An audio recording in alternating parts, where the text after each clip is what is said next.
Booyah! What's going on, ladies and gentlemen? Welcome back to The Fringe. I want to shift gears for a second here and talk about something that really doesn't have to do with MPs in particular, but the state of affairs in Canada. If you watched the videos on the channel yesterday, I was talking a lot about, well, we discussed an individual who was stealing from food banks, but I also spoke about tent cities that are being allowed in certain cities like Hamilton. I also showed footage of towns in the United States, including Oakland, California, where shanty-style shack towns were showing up because people can't keep up with the cost of inflation. They can't keep up with the cost to put a roof over their head or feed themselves. We're definitely in a financial crunch in Canada and the US. Things are getting pretty grim. But one thing that the United States has that I'm starting to think that Canada is going to be lenient on is something called squatters' rights.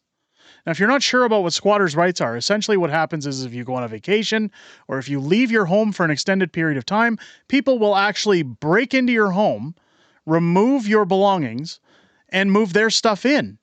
And they will get mail in their name or some form of a fake contract to state that, hey, I actually live here. And the police essentially don't exercise their power to remove those folks. And the homeowners actually have to go to court. They have to spend months, if not years, battling these squatters to get them out of their homes, to essentially putting people sometimes into foreclosure.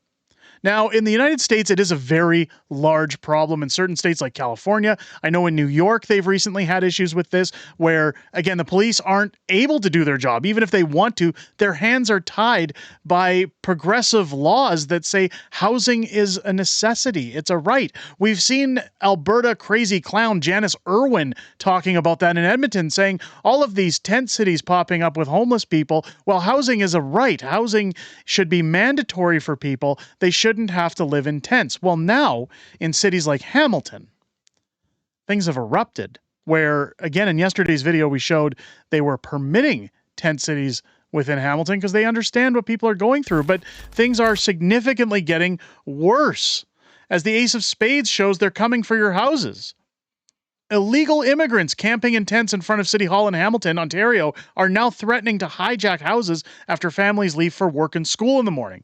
Apparently, according to witnesses, they were shouting this threat at police officers yesterday who were handing out trespass notices. These illegals are claiming that they have such rights under the Charter and Constitution that they will indeed occupy any empty housing units they find in Hamilton. Incredible. Now, I'm never going to say that I poo-poo on anybody who's homeless. I certainly understand the challenges people are facing in today's economy, especially in Canada.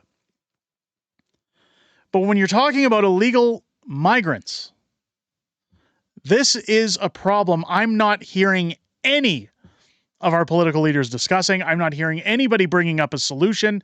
As we see people coming over borders like Roxham Road, we've heard New York governors coming out saying that, and New York mayors saying that they've put people with a free bus ticket to the Canadian border to ship them out of New York, where of course they're having massive problems with this, again, based on their lax laws of squatters' rights and people popping up tent cities and rising crime in New York, which hard to believe, but New York is seeing more crime than ever. Well, now it's come to Canada. Now people are setting up their homeless encampments outside of city halls. They're setting up their homeless encampments in place to show that they feel that housing is a right for them to come to this country. And again, 90% roughly as of this latest statistic reporting shows that a lot of the illegal migrants who come to Canada don't come here for the purposes of bettering their lives. They don't come here to actually work. Statistically, 90% take welfare and sit on Canadian taxpayers' systems. So, of course, now they're threatening, well, we're going to take people's homes, we're going to squat inside of them,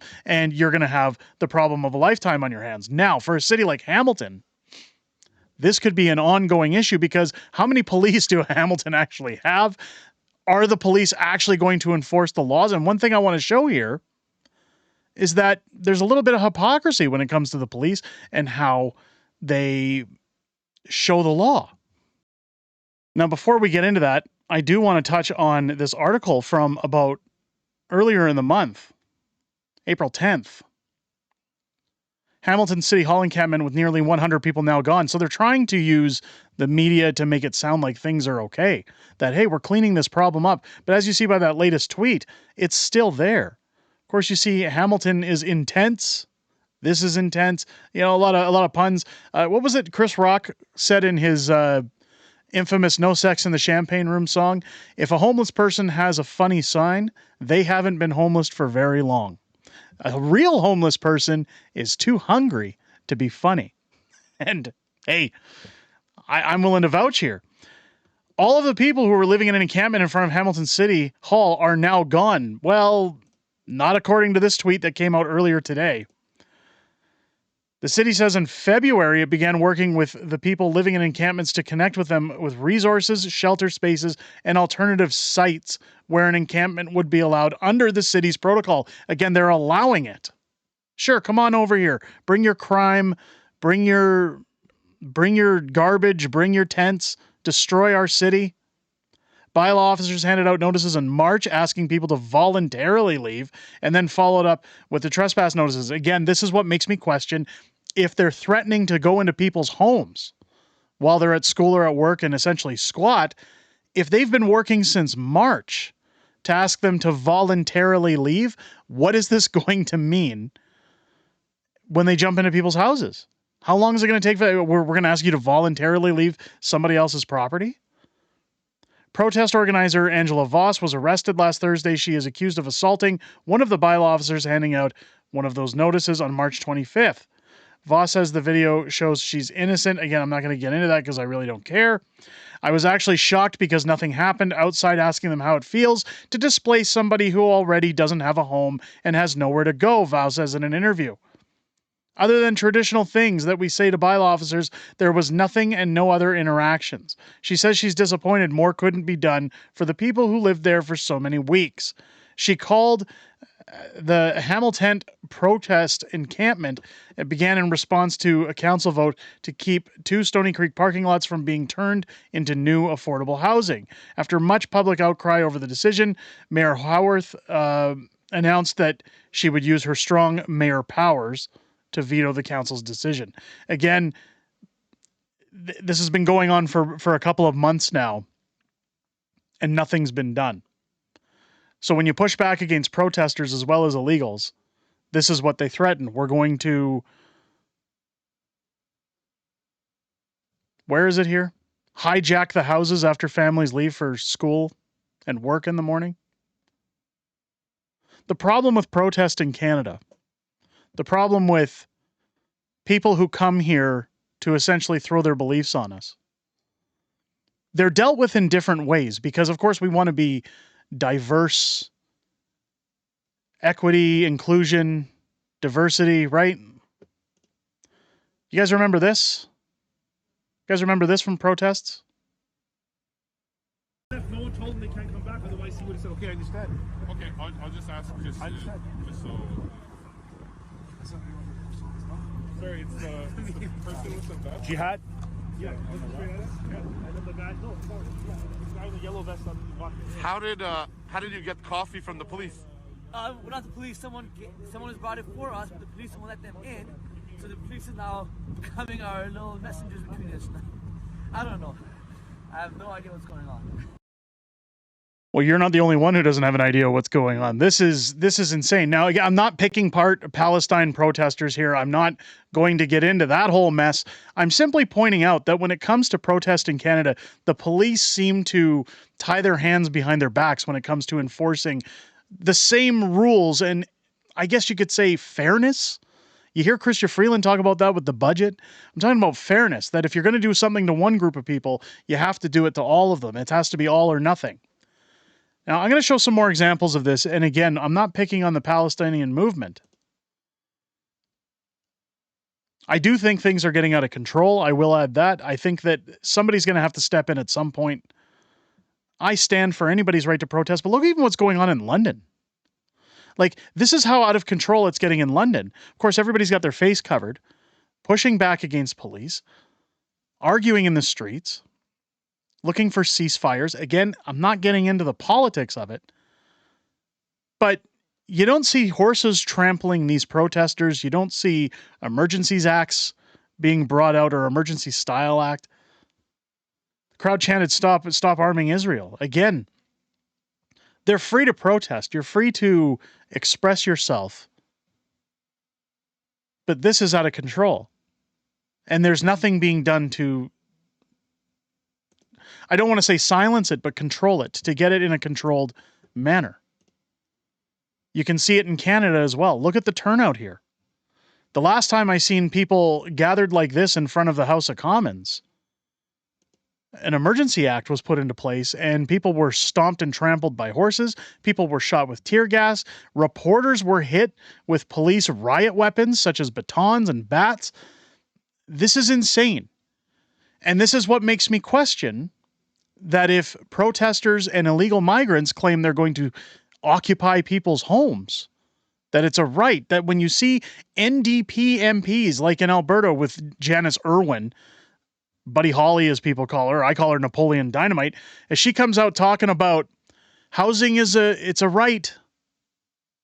This is where we're headed. When you look at what happens in the United States, when you look at what's going on in cities like San Francisco, where stores have had to lock their doors and close because Gavin Newsom allows shoplifting, when you see people who can occupy homes and say, I live here now, and there's no property rights for anybody who's bought their mortgage, who pays for their home every month, who's responsible for their bills. This is what happens when you protest against the government. You guys remember this in Windsor, Ontario? Not too long ago? Police all covered their faces and got their jackboots on and walked the streets and pushed people back and arrested people for protesting against lockdown measures.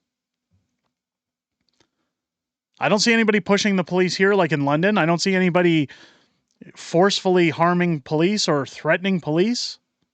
Of course, that didn't stop people from going to jail, having their bank accounts frozen. Here's another example recently. Daisy Media. Is this not assault?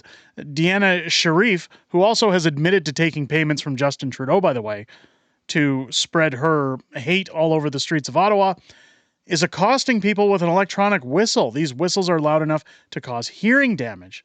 Ottawa police have witnessed firsthand but seem to be unable and unwilling to intervene.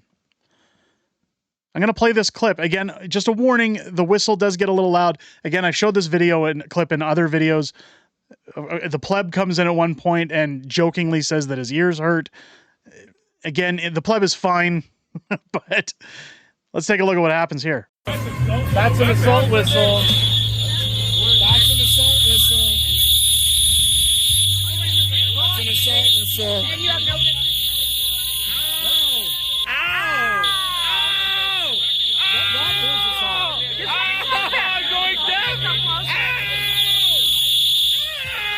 Okay, anyway, back to what I was saying. I'm being assaulted by a crazy Karen. So Deanna behind us is using assault whistles, blasting them in people's faces. I guess that's going to be allowed. Okay, are you kidding me here? Yes, it is. She has blasted that in our ears multiple times. No, I handed you my phone.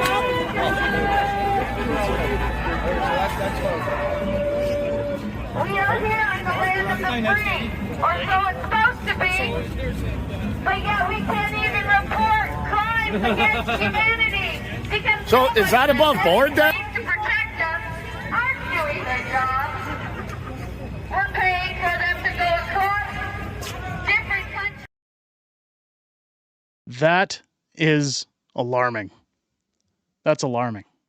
When you see the police just walking away with an electronic whistle being blared in people's ears, when you see what's going on with protests around the country, where if the government doesn't want to object to being PC, then of course these people are essentially to run rampant. They're allowed to run rampant and demand whatever they like. And the Canadian government will blame Stephen Harper, or they'll blame Pierre Poilievre's outlook on the way that our future is headed. This is sheer insanity. When people talk about clown worlds, that's not even the tip of the iceberg. This is dangerous territory. If you live in the city of Hamilton, my honest advice at this point is lock your doors. Get some bars on your windows. Get a home security system. This is why I get nervous. Now, look, we don't have legal firearm owners in this country that are allowed to protect themselves within their homes. In fact, if somebody breaks into your home and you meet them with violence, well, you'll go to jail. You'll get arrested for harming somebody who walks into your home. If somebody were to brandish a firearm in your home and threaten your life, of course, it's not like states like Texas where you're allowed to legally defend yourself, essentially unaliving somebody. But in Canada, when the government comes for your wallets, they come for your bank account, they come for your guns, they come for anything. When farmers don't have those rifles, when you don't have... Now, I'm not suggesting that people should be harming each other, but this is the process of dumbing down our society to the point that we're defenseless. So I'm not talking about taking up arms against those who come into your home. I'm simply suggesting that people should be very wary about the government anytime they request, hey, we just need a little bit more power. It's never a good thing. And when, honestly, have we ever seen any party in government give up money, give up policy, give up anything that pushes back against their narrative and stops the money train from coming in, so to speak, or control? This is all about control. I feel for anybody who lives in Hamilton that's now going to face this kind of issue. However, when you look at cities like Toronto, when you look at Calgary, Edmonton, Vancouver, Regina, Saskatoon, Winnipeg, Montreal, you name it, cities where you're seeing these massive, massive protests continuing to form, massive tent encampments continuing. If cities like Hamilton show a relaxed police presence, or at least a tied hand law enforcement to people breaking in and assuming ownership over people's homes, what is this going to mean for the rest of the country? Is it going to tell these other people in tent encampments in other cities, hey, we can do the same thing? And of course, Canadian government will say, well, we just got to build more homes. We just got, guys, we're sorry about your dismays, but we just got to build more houses. Let me know what you guys think down below in the comments. I know I'm rambling. I just want to make sure all my bases are covered here. That, again, I'm not against anybody's right to protest, but what I'm against is that we don't see even judgment by police force or the willingness to exercise legal statutes to prevent people from being harmed, to prevent chaos in our streets. Let me know your comments down below what you guys think. If it's your first time here, I hope this video has earned your subscription. Make sure as you're hitting that button, you click your bell for notifications. Join us live every Friday here on the channel for Friday Night Fringe at 8 p.m. Central, 6 p.m. Pacific here on the channel, where we're going to go over things like this, and we're also going to go over some of the stuff coming up in the following week and have a little bit of back and forth with our community. It's the best time of my week to sit down and hear what you guys have to say outside of making these videos, and I look very forward to seeing each and every one of you there.